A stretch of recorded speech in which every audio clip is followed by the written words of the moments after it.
भागवत महापुराण है क्या? अरे स्त्री है या पुरुष है? मतलब देवी है या देवता है? भैया लोगों में से, इधर माताओं में से एक छोटा सा प्रश्न।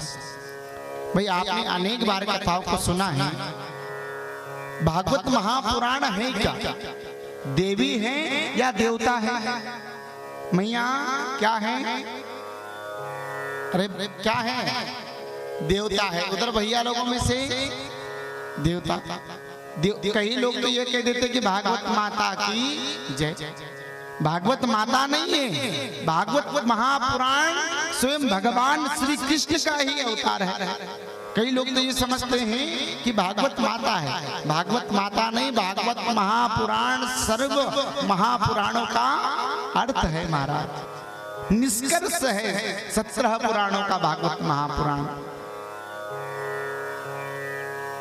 अच्छा, भगवान को किसने किसने देखा है? भगवान को किसने किसने देखा है? किसने देखा कि नहीं देखा? सभी ने देखा ना कि नहीं देखा? अच्छा भैया, खैर ठीक है, तुम्हें उस लेवल की कथा श्रवण कराएंगे जिस लेवल की आप चाहते हैं। देखो, भगवान को हम सब ने देखा है। अच्छा बताओ कि मंदिर कौन कौन जाता है? मंदिर सभी जाते हैं। मंदिर जाते हो तो फिर मंदिर जाकर के किसे देखते हो? भगवान को देखते हो ना।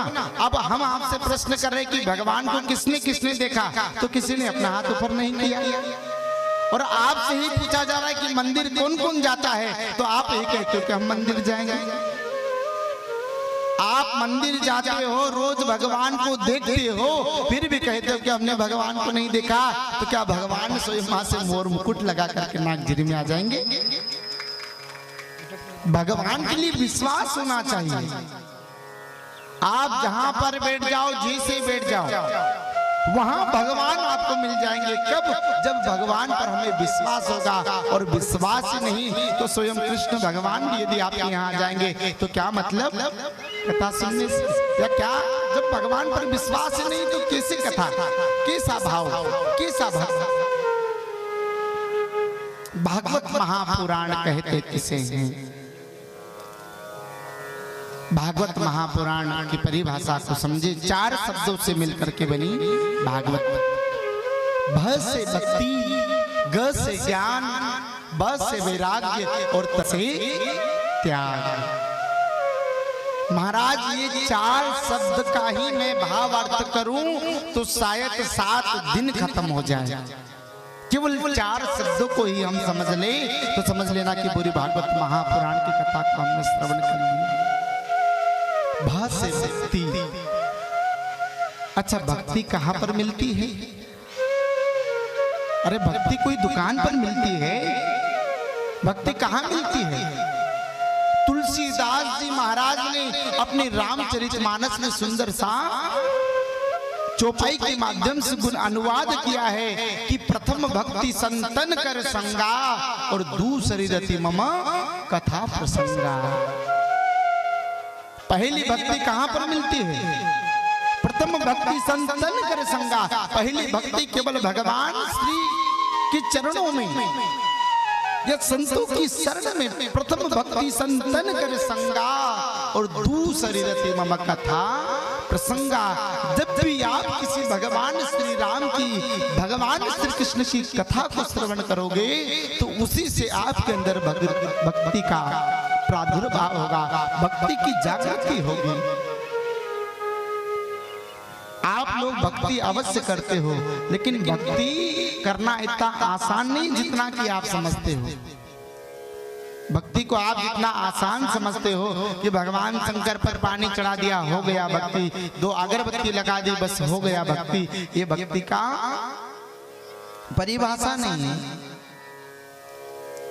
अच्छा, जो भक्ति भी है ना महाराज, आपको बताएं, यजुर्वेद के हिसाब से जो भक्ति है ना, भक्ति 5वीं क्लास है। इसके पहले 4 क्लासों को भी पास करना पड़ता है, तब जाकर के हम भक्ति के मार्ग तक पहुंच पाते हैं। अब 5 क्लास कौन कौन सी? सुने जरा भक्ति की 5 क्लास है। आप लोग बस भगवान के मंदिर जाते हो, समझते हो कि हमने भगवान के आगे 2 अगरबत्ती लगा दी यानी भक्ति पूरी हो गई। यजुर्वेद के हिसाब से भक्ति की भी 5 क्लासें बताई गई है। 5वां द्वार भक्ति आता है। पहला द्वार तन शुद्धि, पहला द्वार तन शुद्धि। जब तक आपका शरीर शुद्ध नहीं होगा जब तक आप भक्ति को नहीं कर पाओगे। दूसरी क्लास मन शुद्धि, जब तक आपका मन पवित्र नहीं होगा।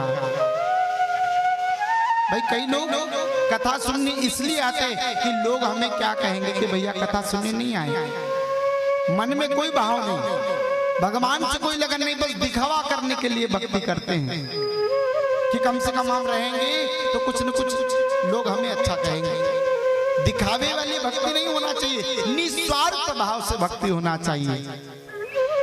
कोई लाभ नहीं होना चाहिए भगवान से। पहली भक्ति तन शुद्धि, दूसरी भक्ति मन शुद्धि, तीसरी भक्ति आसन शुद्धि। जब तक आपका आसन शुद्ध नहीं होगा, जब तक आपका जहां पर हम बैठते ना वो जगह, भाई भक्ति किस जगह की जाती है? कई लोग कहते हैं महाराज जी हम तो मन में ही भक्ति कर लेते हैं। कई लोग बोल देते कि हम तो मन में राम का नाम लेते। अच्छा बताओ कि क्या मन में भक्ति की जा सकती है? अरे यदि तुम मन में भक्ति कर सकते हो तो कभी ये भी हमको कहना कि महाराज जी हमने मन में ही भोजन भी कर लिया। कभी ये तो कोई नहीं कहा आज तक कि हमने मन में ही गाड़ी खरीद ली, मन में ही मकान बना लिया।